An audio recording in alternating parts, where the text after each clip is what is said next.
Morning. Yeah, it works. I wasn't expecting it to.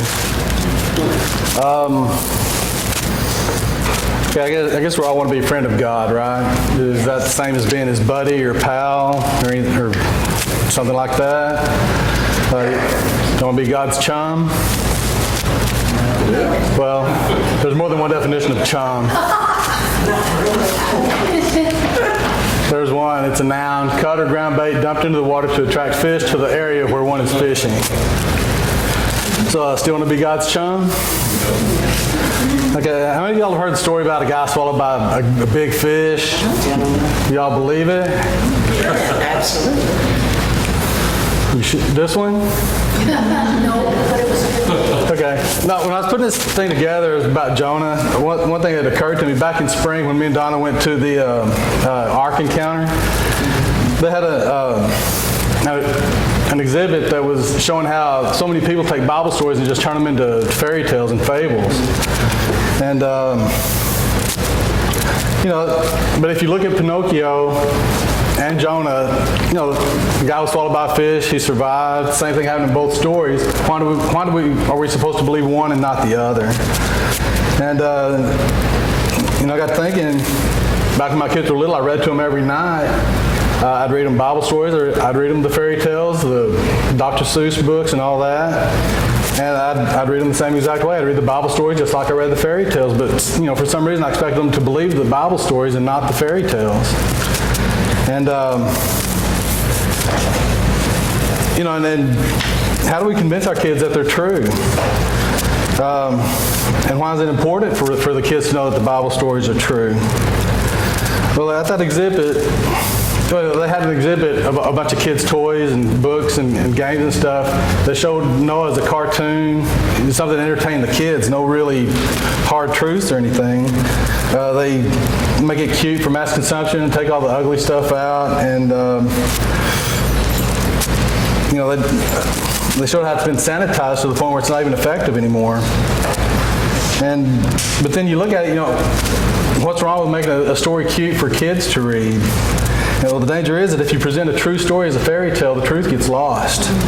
And they had this plaque up on the wall. Said, if I can convince you that the flood was not real, then I can convince you that heaven and hell are not real. And you see a serpent wrapped around that sign. That's why it's important we teach our kids and grandkids the truth and pray that they can hold on to it. In 2017, Lifeway did a research, showed 2/3 of Protestant kids aged 18 to 22 went to church regularly in high school, stopped attending church on a regular basis their first year after they entered college. And a lot of people blame the schools for this, for they teaching that science is opposed to the Bible and that science is true and the Bible is not.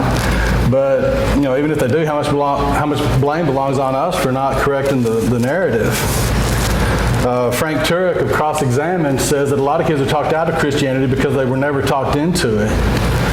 And that hurt because I'm guilty of that. I took my kids to church and expect them to just pick up on stuff like I did. And I wasn't getting all the stuff at school that they were getting. And so,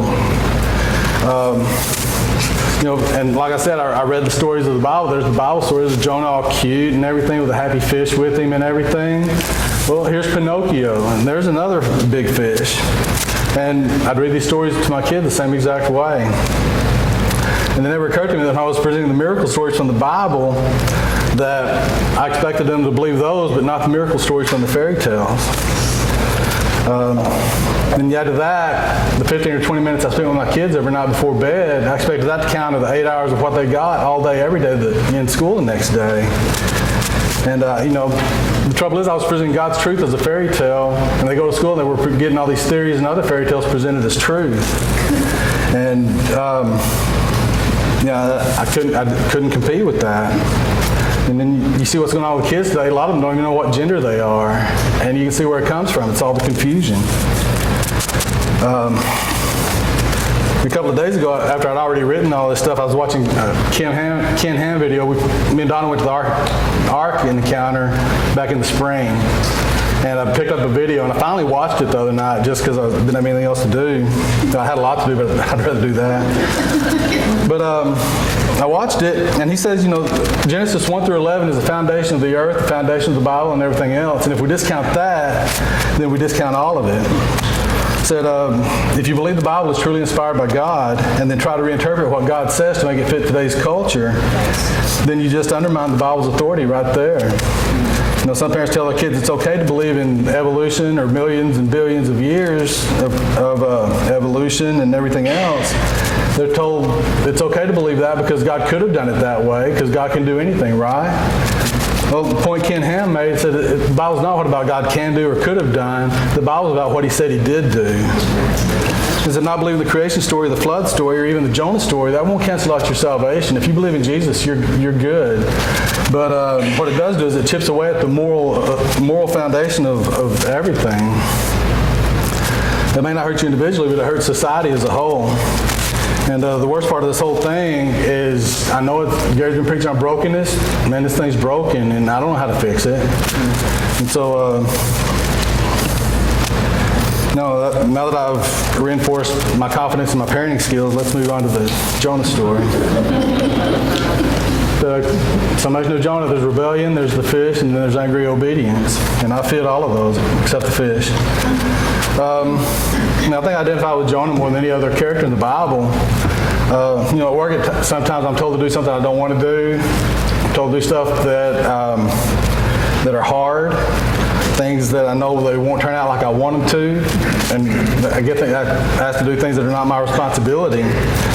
But you'll probably notice I like to eat and I like living in a house, and so I do those things. That's pretty much the whole story of Jonah too. He went to great lengths to not do what he was told, but ended up doing it anyway. And the whole book moves really quickly. It's like a 15-minute read to read the whole thing, but man, it takes forever to pick the whole thing apart. It moves fast. In just the first chapter, Jonah's called to do a job he didn't want to do. God said, arise to go to Nineveh and call out against it because they're evil. And in verse 3, Jonah runs the exact opposite way. But God was persistent. In verse 4, the boat that Jonah's in is hit by a sudden storm. Jonah was asleep below deck, just like Jesus was in chapter 8 of Matthew. And the sailors on the boat, they knew that the storm was supernatural because they said they were all praying to their gods to make it stop. And then they went down and got Jonah, brought him up, and they knew somebody was the cause of it. And Jonah knew he was the problem, but he made them cast lots anyway. The lots pointed to him, which they should have. And after they pointed to him, he said, oh yeah, it's me. And then after all that, he still wouldn't jump off the boat. He made them throw him off the boat. And the sailors didn't want to do it. They still tried to save him, but they ended up throwing him off the boat. And as soon as they did, it says they picked up Jonah and hurled him into the sea, and the sea ceased from its raging. Then the men feared the Lord exceedingly, and they offered a sacrifice to the Lord and made vows. During the storm, they were calling out to their own gods. Verse 5 says there were many, because each one was crying to his own God. But after they were grateful and honored Jehovah, the men feared the Lord, and I bet you it was a real fear, a scared fear. But if you look at Matthew 8, when Jesus calmed the storm, Jesus said to his disciples, why are you afraid? Oh, you have little faith. And then he arose and rebuked the winds and the sea, and there was a great calm. And the men marveled, saying, what sort of man is this, that even the winds and the sea obey him? I think in both cases, the sailors and the disciples were more scared after the storm was calm than they were during the storm. They feared for their lives during the storm. They feared for their soul afterward. And so the same thing happened in both cases. The storm was calmed. And it had the same effect on both groups of people. But Jonah and Jesus had exactly opposite motives for the storm being calmed, and they used different techniques to get it done. And this shows that sometimes, probably all the time, getting the job done is the more important thing of the motives for doing the job. I say pretty often in Sunday school that, the deer don't care if the corn comes from a hunter's feeder or if people in Wood Creek are throwing out corn for them. As long as they get fed, they don't care. I think Jack pointed out one time that, some of them have a split-second revelation. But I thought that was pretty clever. But as long as they get fed, they don't care where the corn comes from. And so motives don't really matter to the deer. And then we come upon the verse that the whole children's story hinges on. The Lord appointed a great fish to swallow up Jonah. And Jonah was in the belly of the fish 3 days and 3 nights. And I read this a while back, and I read a couple of things here and there over the years. But do y'all think Jonah died while he was inside the fish? Or do you think he stayed alive? He was alive. Okay, what would be the greater miracle? Jonah being dead inside the fish and then being resurrected 3 days later? Or Jonah being inside the belly of a fish for 3 days, being digested underwater, being aware and awake and knowing what's going on this whole time? But Jesus makes it clear that Jonah was a model of him. In Matthew 12, it says, the scribes and Pharisees answered Jesus, saying, Teacher, we wish to see a sign from you. But he answered them, An evil and adulterous generation seeks for a sign, but no sign will be given except the sign of the prophet Jonah. For just as Jonah was 3 days and 3 nights in the belly of the great fish, so will the Son of Man be 3 days and 3 nights in the heart of the earth. So when the Son of Man was 3 days and 3 nights in the heart of the earth, was his body dead or alive? See? And we know Jesus died and was resurrected on the third day, but using the same logic, couldn't Jonah have died inside the fish? Like I said, this has nothing to do with your eternal salvation. It's just something interesting. I think it's fun to ponder. But if you look where Jesus says, just as Jonah, the Greek word for that is hosper, which means exactly like. And so if Jesus was dead in the earth for 3 days, then there's a possibility that Jonah was exactly like that inside the belly of the fish. And then there's other clues. I'll follow rabbit trails. Y'all know that. In Jonah, it says, Jonah prayed to the Lord his God from the belly of the fish. So it says he's praying from the belly of the fish. But right after that, it says, I call out to the Lord, call out of my distress, and he answered me. Out of the belly of Sheol I cried, and you heard my voice. Jonah's body may have been in the fish, but I'm thinking his consciousness was in Sheol. And so, in my opinion, I think he had died during that time. Then there's another one where he was thrown over. It said, the waters closed over me to take my life. The deep surrounded me. Weeds were wrapped around my head. And at the roots of the mountains, I went down to the land whose bars closed upon me forever. Yet you brought up my life from the pit, O Lord my God. To me, that sounds like he died and God brought him back. And I'm thinking he may have been drowned before the fish even swallowed him. Because all this was written after he was back. So,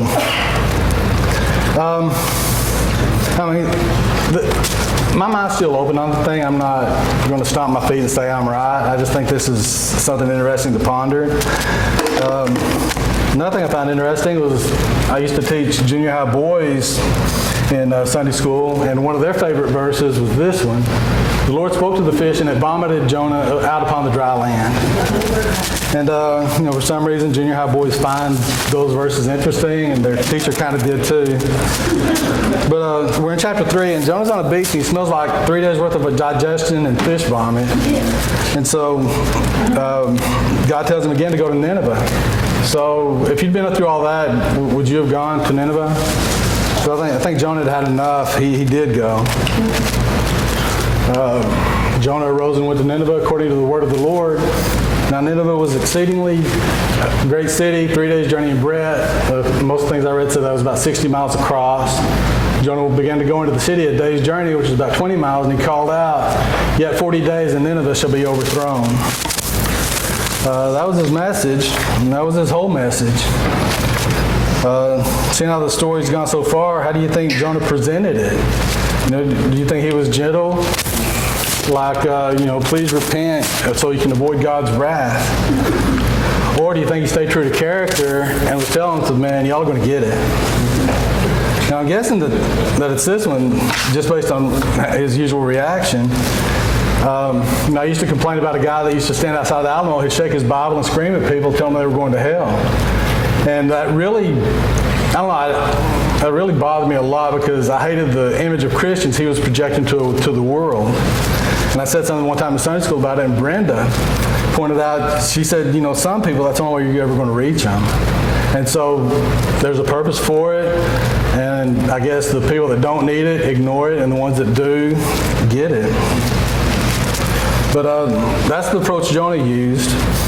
He did his job angry with as little effort as possible, hoping that it wouldn't work. But Nineveh, as a nation, believed God. They fasted, they put on sackcloth, they sat in ashes. And the king issued a decree that every person and animal in the kingdom would neither eat nor drink, would wear sackcloth and praise Jehovah, would turn from evil and violence, and Jonah's message worked. And even against his will, Jonah was an effective witness, and he was effective in spite of himself. God reached the people of Nineveh through Jonah's word, and how happy do you think he was that he was so effective reaching the other people? It displeased Jonah exceedingly, and he was angry. I'm going to try to do a parable here. Think about someone you love very much asking you to do something that you don't think is necessary, and you don't want to do it. And after a whole lot of avoiding it, you get convinced that it's going to be done. And the disclaimer, it's never happened to me personally, but I've heard it's happened to some people. Think about, finally you give in, you do the chore, you throw stuff around, just throw stuff together, get it done, it's done. And when you're finished, you know it's a crummy job, you know you didn't do as good as you could have done, but it turned out to be what the person asking for it wanted in the first place. And if it's something you didn't want done in the first place, you probably wouldn't be happy about it. And that's pretty much the story of Jonah. And I repeat, that's not my story, but that's what happened to Jonah. And just a quick synopsis of Jonah: Nineveh repented, God relented, and Jonah resented. And that's as close as I can get to some of Gary's things. But Jonah getting mad like that. Have you ever gotten mad that God did exactly what you knew he was going to do? I do that way more often than I should. And Jonah was mad at God for giving Nineveh the chance to repent. And the only thing I could come up with on that is, y'all remember Jeffrey Dahmer, the murderer, cannibal guy? In prison, the stories were that he was saved in prison, and then he was murdered in prison, pretty sure soon after that. But if those stories are true, he gets just as much heaven as I do. And I really had a problem with that for a long time. And it sounds pretty shallow, but I did. And I think that's where Jonah is right now with Nineveh. After Nineveh repented, Jonah was so mad he went outside and built him a small shed where he could sulk, mope, and have his own self-righteous little tantrum. But God was still trying to teach Jonah, so he sent a plant to come up and be shade for Jonah. Jonah was really appreciative of it, but then God sent a worm and killed the plant in the night, and that made Jonah mad again, right on schedule. So when the sun rose, God appointed a scorching east wind, and the sun beat down on the head of Jonah so that he was faint, and he asked that he might die, and he said, "It is better for me to die than to live." Wednesday, between Giddings and LaGrange, it was pretty hot, and I was stuck out on location, just white gravel all around me, and I was in one spot the whole day. It wasn't fun. I stayed hydrated.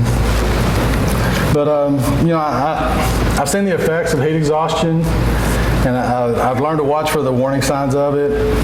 But I felt it coming on before, but I've never been so hot that I would rather die than live. Thinking back to two-a-days in high school, we had two-a-days in 100-degree heat. Luckily, I never worked hard enough in two-a-days to worry about heat exhaustion, but it probably explains my football career too. But then, Jonah's all mad and everything because he lost the plant. And so God comes back and said, "You pity the plant for you didn't labor, nor did you make it grow, but it came to being in the night and it perished in the night." And then God tells him, "So I gave you some pity with the plant. So why shouldn't I pity Nineveh, that great city, in which there are more than 120,000 persons who do not know their right hand from their left?" And God, like any true Texan, finishes the chapter with, "and also much cattle." I don't know why he put cattle in there. But that's where Jonah ends. The book starts out, Jonah's mad. The whole time he's doing what he's doing, he's mad, and after he's done, he's mad. And once again, but the job gets done, and it just proves truth matters more than feelings. That's lost on today's culture because they think feelings are everything, and it's not. Most of the people will tell you there is no absolute truth. But that's the story of that's the end of the Jonah story, but there's one part that really struck me, and it strikes me every time. This is what people remember. This is what good Christians remember from Jonah. In Jonah 4:2b, he says, "You are a gracious God and merciful, slow to anger, abounding in steadfast love, and relenting from disaster." One time, somebody sang in the church I was in, and I bought a CD, and they signed it, and this is the verse they wrote on there as their praise. That's not a praise at all. People take things out of context. This is taken out of context. Put it in context, it says, when God saw what they did, how they turned from their evil way of Nineveh, he relented of the disaster that he said he would do to them, and he did not do it. But that displeased Jonah exceedingly, and he was angry. So Jonah was so angry that he prayed to the Lord and said, "Oh Lord, is this not what I said when I was yet in my country? This is why I made haste to flee from Tarshish." So why did he get mad? He was told to go save Nineveh. Why did he get mad that God chased him down and made him go? Because he knew that God was a gracious God and merciful, slow to anger, and abounding in steadfast love, and relenting from disaster. That's why he was mad at God, was because he knew God was all of this, and he wanted all of it for himself and his people. He didn't want his enemies to have any of it. And I catch myself doing that kind of stuff all the time. Jonah hated Nineveh that much, and Jonah wasn't upset just a little bit about it. "Therefore, O Lord, please take my life from me. It's better for me to die than to live." So heat makes him mad, and Nineveh being saved makes him mad. There's one thing, I get a directive from God. I kind of mutter under my breath as I'm walking away if I don't want to do it. Muttering under your breath is one thing, but taking God head on like this is a special level of stupid, and I hope I'll never reach that level. But, Gary's been preaching on brokenness, and Jonah had to be broken to pieces and crushed into powder several times during this whole story. And there was never a point where he was emotionally broken and was doing God's orders willingly. He was made to do it, and he was broken enough physically that he went along just to make it stop hurting. I hope I never have to be broken that bad, so directly and completely as Jonah was. And I hope I can learn a lesson quicker and better than Jonah did. Sadly, some of my favorite quotes come from unlikely places. There's an actor, Dwayne Johnson. Y'all remember his days as a wrestler when he was The Rock, and he had all these catchphrases? Well, one of them, it would have helped Jonah a lot. But, when God speaks, the best response is just know your role and shut your mouth. And I think that's great advice. And that's where I ran out of paper, so I made this mess, and if Gary, you want to clean this up, you're welcome to it. Seriously? Yeah, give it up, Joe Carroll.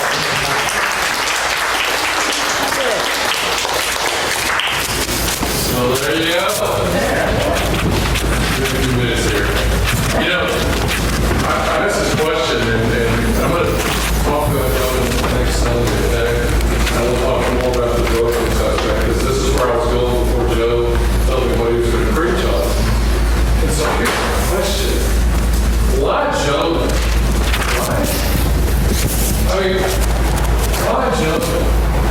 Why would God pick somebody like him? Here's God's plan, right? Here's God's plan that He's going to rescue 120,000 people. Now let me tell you, Nineveh's a bad time. It was the enemy of the Hebrew people. They were economically strong. They had waterways. Architecturally, they had it all going on, and they worshipped female gods. And it was a bad place. They were the enemy of the Hebrew people, and God has a plan to rescue Nineveh. And that's His sovereign plan.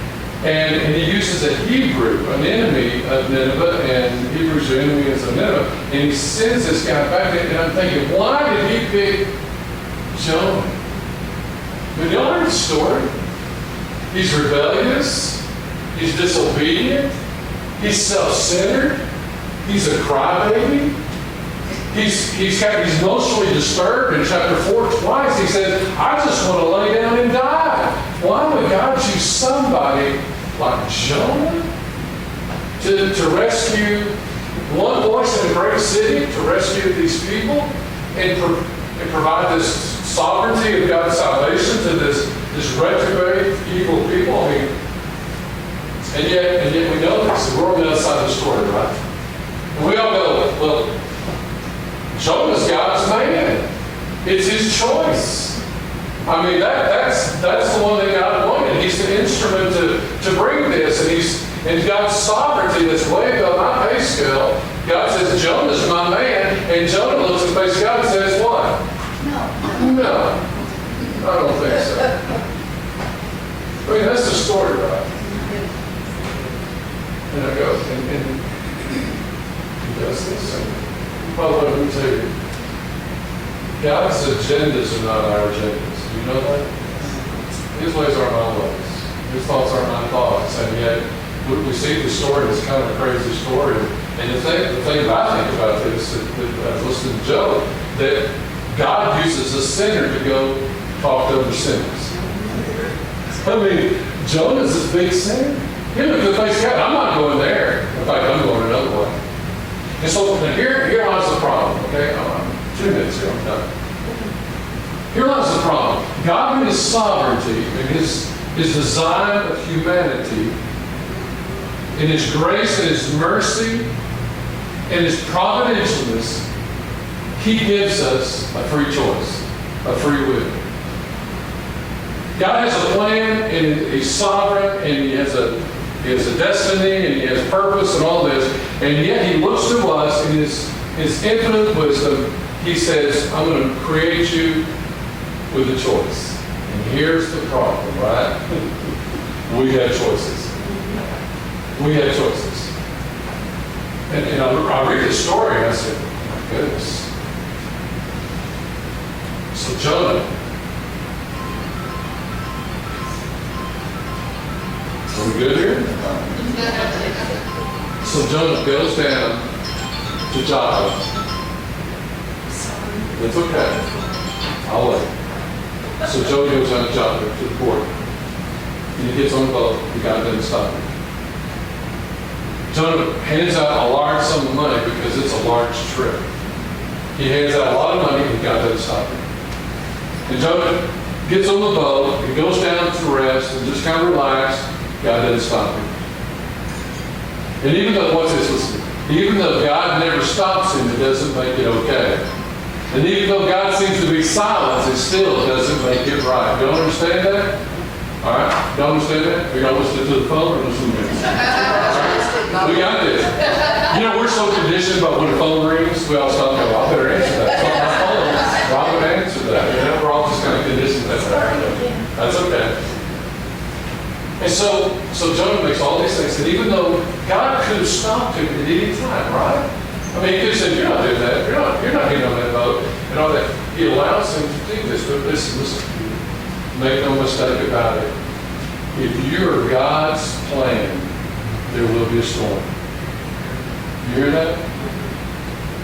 Listen, if you're a child of God in this room, you may be running away from God, but let me tell you, make no mistake about it, he's going to get his way.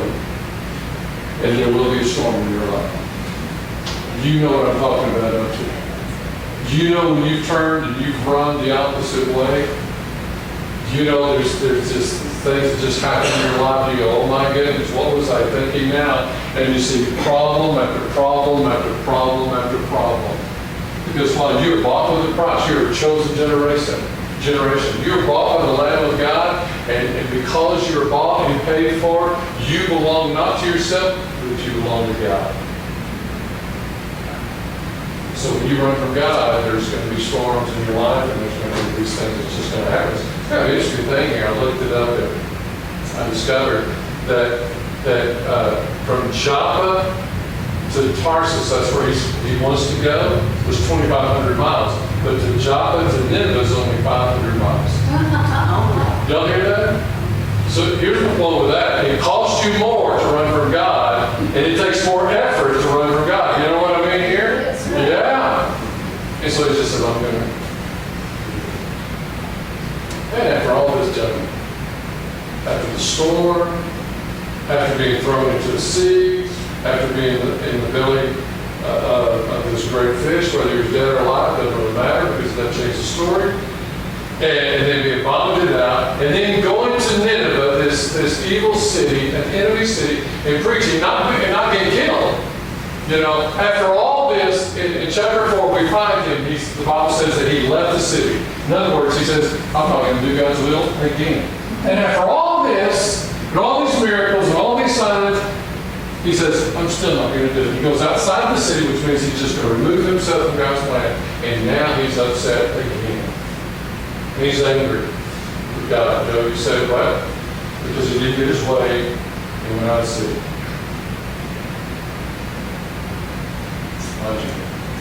Here's my point. I'm going to put it. I'm going to pick this up next Sunday. You see, this story isn't really about Nineveh. It's about Jonah. And God didn't use Jonah to change Nineveh, because God could do that way. What God did, is what I believe, is that God used Nineveh to change Jonah. That's the story. You see, Jonah's the author of this. Many scholars, and boy, I've been studying for a couple of weeks to prepare for next Sunday. Most scholars believe Jonah's the one that wrote this, and he writes it from a different perspective. So he goes through all this stuff in life, right? All these things, and he's the one writing all this about himself. By the Spirit of God. Y'all hear that? So he's got a different perspective. Now he's gone through all this. Y'all kind of identify with this story now where we're going with this? All of us have our stories out there, right? And after we go through it, we look back and we go, oh, God, you were there the whole time. And God, you intervened in all this. And God sent a well and a worm and some wind. Got 3 W's there, Joe. Yeah. He sent a well and a worm and some wind. And he looks back and he says this, even though this was written way before this verse, Romans 8:28, that we looked at a couple of weeks ago, we know that all things work together for our, say it, good to them that love God and are called according to his what? His purpose. There it is. And Jonah looks back. God said this. We're all running from God. Every one of us is running from God. Maybe we're still running from God. I'm telling you, my friend, there's a storm coming. But God loves you so much that he desires you. He wants a relationship with you. You may be running from just a deeper walk with the Lord. You may be running, but God's told you to do something in your life. You know that you know that you know God's destiny in your life, and yet you've been running away from that. You may be running away from relationships. You may be running away from the things that God has put in your life, and you're just running, you're avoiding, you're resisting God. Let me tell you, the storm will come, because as a child of God, he'll not let you run away from him. He'll go after you. And that's the story that we see. And so God used many different things here. This is what I kind of said. So I just to say this to you, because we're going to look at the brokenness of Jonah next Sunday. And I want to just encourage you, don't run away from God, run to him. Yes. Stop running away from him. Run to him. And I tell you what, it's cost effective, and there's less effort as you run toward him. Amen? Amen. And Joe, thank you so much for that, and let's pray together. Father God, we love you. We thank you so much. We thank you that you use all things for good. And Lord, we don't see it that way. All we see is our perspective. Would you change our perspective about your will, your purpose in our life? Father, forgive us when we resisted, we looked at your face and said, absolutely no way. Change our hearts today. Father, help us to know what to do, how to respond.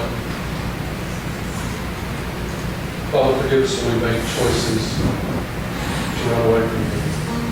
Thank you for whales. Thank you for worms.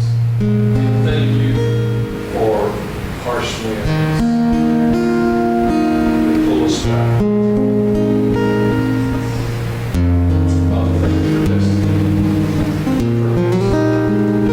So today, God, we're on the running away. We're ready to. Father, this time of communion, bless the bread, represents the body of Christ. The cup represents the blood of Christ Jesus. We thank you that on the third day you rose.